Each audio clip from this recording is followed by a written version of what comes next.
In this video, I am going to show you how to sell on eBay. Go to eBay's Create an Account and create an account if you don't have one. If you already have one, just skip this and sign in to your account. On the home page, locate My eBay drop-down menu and select Selling.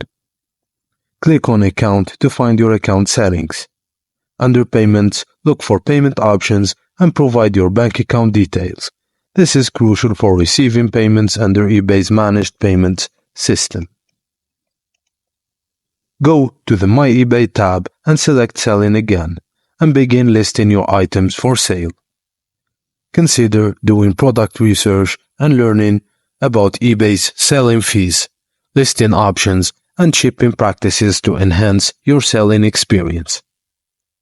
And that's it, guys. That's how you put a listing on eBay and sell it. Thank you for watching, and please don't forget to like and subscribe for more.